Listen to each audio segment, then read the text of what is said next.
So what we've got, Neil? What have we got? We have one on of this my glorious Friday night? one of my favourites. So, well, as Neil just pointed out, it's Friday night on Still Talk. Nice to see you all. A minute. There's Neil's right in front of the camera there. Just trying to make sure. Oh, I need to remember my glasses are on the dashboard of your Land Rover. This here has been, and this is what we talk about. If you go to a distillery, you sort of get a connection with the distillery. But this goes beyond that because Mull gets a reputation as being the sort of the non-interesting island, which is The Isle of Mull. nonsense, isn't it? Because it's absolutely spectacular. Tobermory Distillery, now I heard this just recently, basically made fine spirit for decades, but they didn't really do the marketing very well. So the new guys sort of came along, and I believe the Ledaig, so Tobermory Distillery, Deanston Distillery, and one of your favourites, Bunnahabhain Distillery, I think the three of them are owned by the same Ledaig. Ledaig. Ledaig is Ledaig. It's Ledaig. So the Ledaig here, or there's a kind of an in-between Ledaig and Ledaig that I can't quite Ledaig or something, but it's Ledaig. I call it Ledaig. The man who called it Ledaig, so it's Ledaig. Which I believe is the actual name for the original island. It is one you do get an odd look when you get into the bar and you ask for Ledaig. Yeah, because they go, oh, the Ledaig. But quite often you will see the other barman giving him a clout and going, it's that. Point now, because this is, I think, the best kept secret out there today. This is bottled at 46.3%. Alright, that's reasonable. It's a little bit of sherry, a little bit of peat, a little bit of smoke, whole load of West Coast. As you're about to find out, you've probably tasted this before many times, but this is an absolute gorgeous bottle of whiskey for under £50 a bottle. So which distillery is that from? Tobermory. And as you can see, I would love to have actually brought this out as a full bottle, as it was a week ago. But she's not quite as full as she once was, so we thought we better do a little still talk on definitely one of my favourite whiskies. And from last year, all the whiskies we've tried, for the under the £50 range, I would put that one on top, because this is an absolute cracker of a bottle of whiskey. So a bit like what you did to me on the Deanston tequila cask, she's not that strong, but she's you've kind of got to go searching. With a twist. Oh, she's beautiful. Everything about her is beautiful. That's a nice. So under the nose, and it's very cold today. This one's been actually downstairs in the Still Talk garage, but now we've brought it upstairs, so she's quite cold. But she is. Did you just go straight in there? No, you know no, the only one it's cold. No, my sense of smell's a wee bit off at the moment. It has been. But you get this salty, sweet. Can actually. The peat's there. I don't think it's overpowering. But spices, you can even smell the spices. So Tobermory whiskey is one of these really jaggy, peppery, spicy whiskies. Pears and peaches. Yeah. What's that tin of? The tin of Del Monte. Aye, but the multi-fruit one, the one that's the cocktail. The cocktail one, aye. Yeah. But you only get 3 cherries, and one of them's half. And they're kind of pink. I don't know what they do to the cherries. It's a nice wee colour, not too dark, not too light.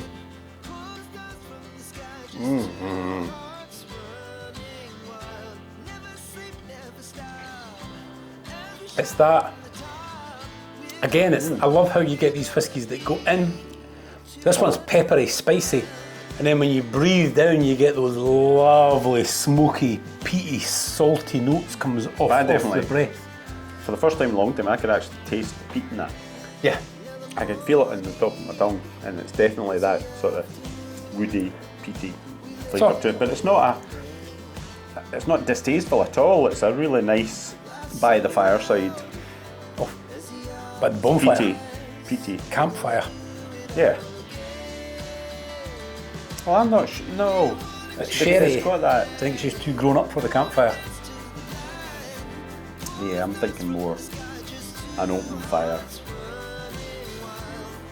in your comfy chairs downstairs. You know that she's got that spirit as well. You know that she's got that strength. I'm getting that. Getting that. But she leaves you with a salty, savoury aftertaste, which is not what you get from the nose or what you get from the intake. No, it does have a... But as you said there on tasting the peat, there's a question is, do you actually ever in whisky taste the peat, or is it this after breath? No. It's this nose that you, I can feel it in the top of my tongue. It was that woody. And if you let her warm up a little bit, because like I say, she is quite cold. If you let her warm up a bit, you get much more of these. But it's got a nice, it has got the spices, but it's a smooth, soft, She just is. spicy flavour in the tongue. So it's got quite a...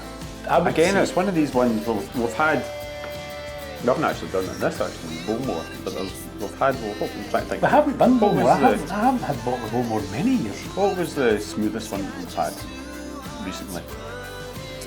And I said, that's a beginner. You can walk straight Well, that into would be the Glenfiddich. We done a Glenfiddich and we done another one, which was the Glenmorangie, the Glenfiddich, and something else was very, very, very. The Macallan was quite smooth. Actually. The last one was really smooth. Whereas that's almost like a step up. Oh, that's from that. What I mean by is if you're getting into the whisky and start to enjoy it and look for something that's got a wee bit more of a... It's your West Coast with the peat, and there's no denying the peat. No. Although once I've actually had 2 or 3 sips, the peat sort of... But that initial drink, you get a lot of that lovely peat. But there's a tropical as well. There's this... So Tobermory whisky, Tobermory's peppery, spicy, fruity, tropical, and it's obviously, I mean, it's still Tobermory whisky, but in the early days they've smoked the barley. Totally tropical taste. And so 10-year-old, we are a huge fan of. The 18-year-old's very nice. The 21-year-old is also very nice. A nice bit of warmth. But Steph and I think that the 10-year-old... Happy medium, is it? Yeah, I think the 10-year-old is... Now the 18 is very nice and the 21-year-old we've actually still got one of each of them. They are very, very nice. But the 10-year-old is absolute. So if anybody asks me, I've got an uncle, I've got a grandpa, I've got somebody who loves their whisky, what's your top tip for me? And I always tell them, try them on a bottle of that. And that is an absolute cracker. I'm getting a wee bit of a metallic aftertaste. There is a little bit, but... A wee bit, but not... Yeah, it's not the absolute everything, is it? No. Once you said that, I did actually get that look kind of aluminium sort of... Yeah, but no, it's... Up on the nose. So do you hear in the news that we're going to be able to run our cars on the waste produce of distilleries? What is the waste produce? The mash? I have no idea, but they're saying that they're going to be able to... as far as I know, there is no waste. I think it's the mash they're talking about. I didn't feed that to the cattle. I didn't read the article long enough. I didn't follow the article long enough. It just popped up. And there's going to be a bugger on the filters. Saw the headline and I thought, right, that's something. So we'll need to look into that a wee bit more. But that is the beauty of the whisky, the Scotch whisky industry, is they are very, very, very close to being carbon neutral. Now Deanson, which is closest to you, Deanson Distillery still runs. Actually, Deanson Distillery gives power to the grid, more power than they actually use, which is why on the box they've got the great big water wheel. But they don't actually have the big water wheel any longer. They've actually got a couple of turbines. Yeah. I think is it Samson and Delilah? Hercules or is it Samson and Delilah? Samson and Hercules. The big wheels are long gone anyway. But you basically take your barley. Now, obviously, we all know it requires diesel to make barley, but you take your barley. The distillery then uses that. But as far as I know, there is actually no waste product because what's left goes to feed the cat or the pigs. It's not that there's anything. Nothing goes to landfill. No, yeah, it's all pretty much used. It's used, but it can be used in better ways. So Lafroig, even Lafroig, has now bowed down to the changes, and this is how serious they are. So that was, obviously we all know that's Lafroig, and that's just how Lafroig has been for years. But that's the future of Lafroig. Oh, it still comes in the box though. But it's half the paper the tube, and there's no metal ends. So this is what the whiskey industry's so surprised slowly they're but still putting surely. it in the box. These are actually going to become a thing of the past until eventually, we are going to just be getting Well, that's what we've been having. the bottles of whiskey. Unless you specifically ask for the box, the you carton, actually just get it in. you just get the naked bottle. Which is definitely the way that I suppose we should all be going. But I certainly wouldn't be burning that in my tank. But if you could get it at the pump for a tenner a gallon, I would be quite happy. Well, you might actually be quite. So when you go to the petrol station, you're going to get peated or non-peated. And you'll get 40% and you'll get 46%. Well, and for 60%. For people of a certain age, that's definitely 4-star. That would be quite handy. No, that is a nice wee dram you've got there. You get that lovely, as we spoke about, it doesn't go. She stays with you. You get that lovely heat, that lovely spice, and that breath, and that little bit extra alcohol just gives you that wee warmth there, doesn't it? This is why we enjoy the whiskies. I'm getting more of that tropical, that pineapple. Bourbon's a really nice drink. We are enjoying our bourbons. We are enjoying the bourbons. And we're not persevering, we do actually enjoy the bourbons. But they don't have, there's not any of the ones we've tried so far. To be fair, the ones we've tried so far have just been supermarket bourbons. And I'm sure somebody will give us one that's something a wee bit special or something that will give the whiskey up. I mean, to be fair, there's been some whiskies that have been quite flat as well, but there's a lot of whiskies that we've tried that have not really lived up to what but the sort of expectation. But that's but then again, if you're a bourbon lover, surely that sweetness is it's still there on the nose. The only real difference between this and some of the bourbons we've tried is that initial bite and strength. That's what I don't think. That's what they don't like. I think the people that really like bourbons, well, we could get into some problems here, but people that really like bourbons, not that we would know, could be they just like the smoothness and the, because the bourbons we've had have been, they're not as spicy or as sharp or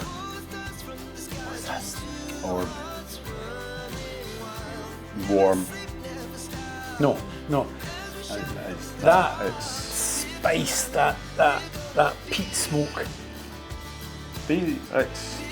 should in theory clash with these, and I am getting more and more of these sort of tropical fruits.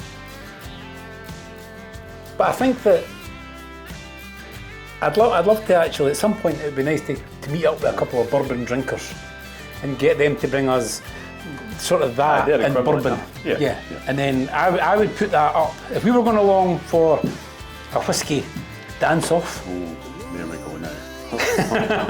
If we were going to be challenging bourbon drinkers against sort of whiskey drinkers, I'd like to take that along. But I also think that if you try one of those and then quit, no. You have to have one of those and then you have to have another one, because so you like having two big hugs with an old friend. Yeah, because the strength, the peat smoke, the spice, and this that metallic taste is there, but it's not actually unpleasant. It's quite a pleasant. It's almost like you've licked something that you shouldn't have, and it's remaining. It's probably the only way that I can put it. I'm not sure that's a good thing or a bad thing. I was before you brought that one up, I was thinking it was a bit like, because it's got that nice flavour. Well, I mentioned there a hug from an old friend, right? The whole story about this is, you can almost say it's like meeting an old friend at the airport, because you have the anticipation of having it, meeting them, and then you have a wee sniff of it, and it's like that's the plane arriving, and there's that wee bit of excitement to it, and then as long as you're not that far down by the time they get you, and then you have a a wee tiny wee dram, and that's like them going through customs. And then you have a wee bit more, just as you see them coming, and that gets you going. You think, oh, we had some times together, and then just as you get to you get a decent dram, and it's the warmth that you get there. That. And it's just like meeting an old friend and getting a big hug. That's what So I was like to me. this is actually quite a young friend of ours, because we went to Mull. I'm going to take a stab at 4 years ago, 5 years ago now. 4 years ago. Isla was first. Was it Isla and then Mull? Was it? Isla then Mull. So That was 2019 now. 2019 we discovered Ledaig, or Tobermory Distillery. Now Tobermory Distillery, this is going to be another long video. Tobermory Distillery, we popped in and we were lucky enough to get the tour. There was about probably around 20 of us, 25 of us on that tour, and we got the singing man. We got the boy with the ukulele, stringed instrument for my ignorance. And he just took us round and he just told us the history of the distillery. And it was that. Oh, sorry, you're in your stride. That was the thing that Billy Connolly plays. One of those string things. Banjo. For lack of, I don't think we've actually got one. Was it banjo? We've got various string things in here, but I don't have one of those. We've got a violin over there. And I did have a wee. I don't know what happened to that. You did? No, you had a ukulele. Yeah, there was a wee ukulele. But no, it was a banjo. Anyway, he's got a banjo. So where were we going with that? I'm sorry, I knew I shouldn't have been. But when we sat down at the table, and they gave us the Tobermory is the whisky that they give you first. And the Tobermory is this spicy pepper, tropical fruits, and the Tobermory is an absolute cracker of a bottle of whisky, which came to me as this is, and if you know, we all know in a distillery, when they explain to you what you're looking for and you try one, you love it. But then when this fella came out, and I'm actually quite kind of proud of myself, because I left Tobermory Distillery that day with no less than a dozen drams of free samples. To be honest, we did also leave with quite a few bottles of whisky, but that day we actually tried quite a few bottles of whisky. It's always good going on these trips, though, isn't it? It's good, definitely, because there's always somebody there that doesn't quite like whisky. So you get. So they're always palming off their samples. And questions. If you pop along to a distillery tour and the man says, or the lady says, any questions?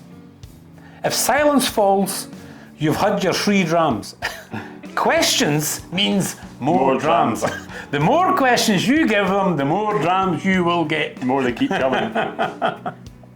Keep them talking, it keeps coming. But I genuinely left, you leave most distilleries with a sort of a newfound love, but I left Tobermory Distillery that day and absolutely love that bottle of whisky. I'm like the cork in that one. Yeah, take it along. There we go. It actually comes with a nice little top as well, which I've taken off. That's Mull. So I actually forgot there's another one in the range, and it's, believe it or not, even cheaper. They're, as I call them, their gimmick is you buy the pink box, which is do they call it ruby? But it basically comes in, it has a lovely sort of it's not bright pink, it's not like one of those kids things that we were tasting. It's well, when I say kids things, you know, teenage things. You know what I mean. It's a ruby I'm sure it's a ruby cask or something they call it, and it's put in some wine casks. And there's a story about the Spanish galleon and that sunk off Mull. But it's an absolute winner, and it can be priced as low as sort of £36-37 a bottle, and it's a cracking bottle of whisky. So yeah, Tobermory Distillery, pay it a visit. Excellent. So thumbs up from everybody. Well worth it. That's nice, £46 a bottle. If you want spice, you want heat, you get peat. Yeah. You get everything that you get for the same price pretty much as you'll buy. Well, the thing is, you don't get it in supermarkets, you don't get it in offer. No. So you're pretty much 46 is what you basically pay for it. Whereas you can pick up some of these